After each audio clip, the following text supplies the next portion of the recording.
दोस्तों आप સૌનું સ્વાગત છે આપણી ચેનલ હેલ્પ ઇન ગુજરાતીમાં। આજના વિડીયોમાં વાત કરશું કે જો તમારે પર્સનલ લોન કે હોમ લોન લેવી હોય તો તમારે લાયકાત કઈ હોવી જોઈએ। જો તમે પર્સનલ લોન કે હોમ લોન લેવા માંગતા હોય તો તમારે કઈ લાયકાત હોવી જોઈએ, તમારું સ્ટેટસ કેવું હોવું જોઈએ જેથી તમને લોન મળવાપાત્ર છે। તો સ્ટેપ બાય સ્ટેપ બંને લોનની વાત કરીશું। તો પહેલાં જોઈએ કે પર્સનલ લોન એટલે શું। તો પર્સનલ લોન એ એક અનસિક્યોર્ડ લોન છે જેમાં તમારે કોઈ વસ્તુ ગીરવે મૂકવાની જરૂર નથી।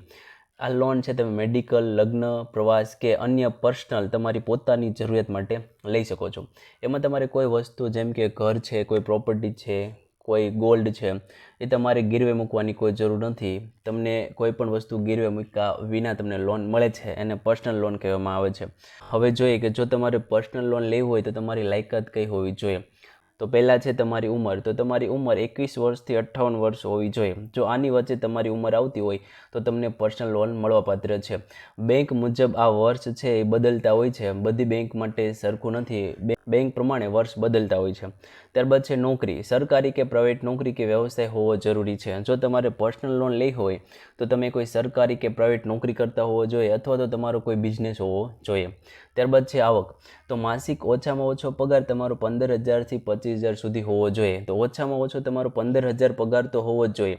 જો તમે કોઈ સરકારી નોકરી કે પ્રાઇવેટ નોકરી કરતા હોય તો તમારો ઓછામાં ઓછો પગાર 15,000 હશે તો તમને પર્સનલ લોન મળવાપાત્ર છે। હવે જોઈએ ક્રેડિટ સ્કોર, જેને સિબિલ સ્કોર પણ કહેવામાં આવે છે। જે સિબિલ સ્કોર હોય છે તે 300થી 900 સુધી હોય છે।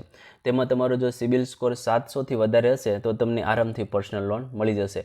જો 700થી તમારો સ્કોર ઓછો હશે તો પર્સનલ લોન મળવી મુશ્કેલ છે।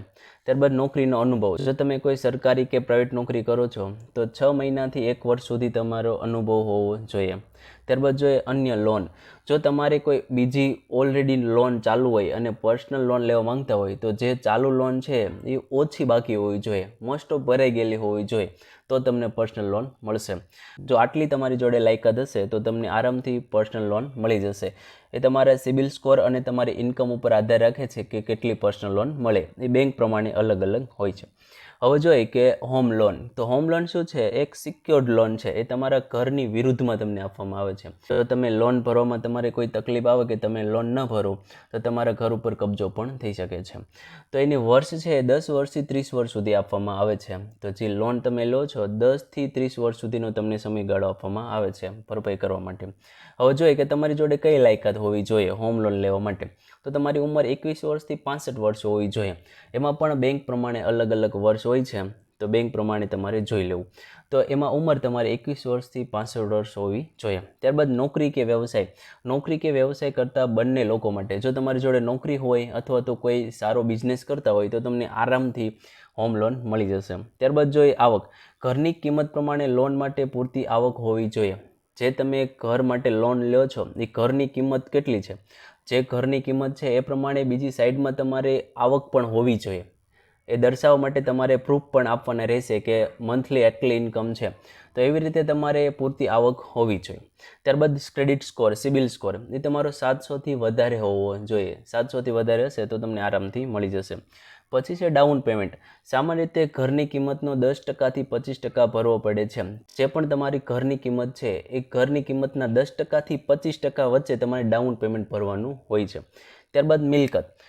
તમારી પાસે કઈ કઈ મિલકત છે એ પણ બેંક તપાસે છે, તેના માટે પ્રૂફ જરૂરી છે। જ્યારે પણ તમે હોમ લોન લેવા જાઓ છો ત્યારે તમારી જોડે બીજી કઈ મિલકત છે એના પ્રૂફ પણ તમારે આપવાના રહેશે।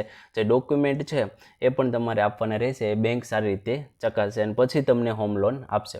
જો તમારી જોડે આટલી લાયકાત હોય તો તમને આરામથી હોમ લોન મળી જશે। હવે જોઈએ કે હોમ લોન લેવા માટે કયા કયા ડોક્યુમેન્ટની જરૂરિયાત રહેશે। જ્યારે પણ તમે પર્સનલ લોન કે હોમ લોન લેવા જાઓ છો ત્યારે આ સેમ ડોક્યુમેન્ટની તમારી જરૂરિયાત રહેશે। પહેલું છે આધાર કાર્ડ અને પાન કાર્ડ। તો અત્યારે જે પણ બેંકનું કોઈ પણ કામકાજ હોય એમાં પાન કાર્ડ ફરજિયાત છે, જેથી તમારી જોડે પાન કાર્ડ હોવું જરૂરી છે। ત્યારબાદ છે બેંક સ્ટેટમેન્ટ, છેલ્લા 6 મહિના જૂનું નહીં, એટલે કે 6 મહિનાથી જૂનું ન હોય, નવું બેંક સ્ટેટમેન્ટ તમારી જરૂરિયાત રહેશે। ત્યારબાદ છે પગાર સ્લીપ। જો તમે કોઈ જોબ કરતા હોય તો તમારે પગાર સ્લીપ આપવાની રહેશે અથવા તો આઈટી રિટર્ન્સ તમારે આપવાનું રહેશે। ત્યારબાદ છે એડ્રેસ પ્રૂફ। જો તમારું એડ્રેસ છે એની માટે તમારે કોઈ પણ એક એવું સરકારી ડોક્યુમેન્ટ આપવાનું રહેશે જેમાં તમારું એડ્રેસ લખેલું હોય। ત્યારબાદ છે પાસપોર્ટ સાઇઝના ફોટોઝ। તો જરૂરિયાત પ્રમાણે તમારી જોડે પાસપોર્ટ સાઇઝના ફોટા હોવા જરૂરી છે। હોમ લોન માટે મિલકત સંબંધિત દસ્તાવેજ। તો હોમ લોન લેવા તમે જાઓ છો તો તમારી જોડે બીજી કઈ મિલકત છે તો એ મિલકત દર્શાવતા જે પણ દસ્તાવેજ છે એ બધા તમારે દર્શાવવા જરૂરી છે. જે પણ જેવડી તમે હોમ લોન લો છો એ પ્રમાણે જે મિલકત તમારી હશે તો તમને એ પ્રમાણે હોમ લોન મળી જશે. હવે જો એ થોડાક ખાસ નોંધ છે એ જોઈ લે. તમારું સિબિલ સ્કોર હંમેશા તમારે તપાસતું રહેવું જોઈએ અને તમારે સુધારતા રહેવું જોઈએ. જો તમારે આ લોન લેવાની ભવિષ્યમાં જરૂર પડે તો તમારો સિબિલ સ્કોર સારો હોવો જોઈએ. એટલા માટે તમારે એ સુધારતા રહેવું જરૂરી છે. વધારે ડાઉન પેમેન્ટ કરવાથી તમારા ઉપરનો EMI ઘટી શકે છે. જો વધારે તમે ડાઉન પેમેન્ટ રાખશો તો EMI છે તમારે એ ઓછો ભરવાનો રહેશે. એટલે કે ઓછી અમાઉન્ટનો EMI તમારે આવશે.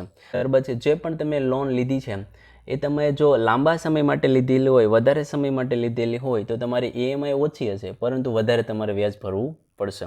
ત્યારબાદ છે પર્સનલ લોનની વ્યાજનો દર 10% થી 18% સુધીનો હોય છે. તો જે પણ પર્સનલ લોન લ્યો છો એનો વ્યાજ દર બેંક પ્રમાણે અલગ અલગ હોય છે, 10 થી 18% સુધીનો હોય છે. તો અહીંયા પર્સનલ લોન અને હોમ લોન માટે થોડી લાયકાત લખેલી છે. જો આટલી લાયકાત તમારી જોડે હશે તો તમે પર્સનલ લોન અને હોમ લોન બંને લઈ શકશો. જો મિત્રો તમને આ વિડીયો ગમ્યો હોય તો જરૂરથી લાઇક કરી દેજો, ચેનલને સબસ્ક્રાઈબ કરી દેજો. ધન્યવાદ દોસ્તો.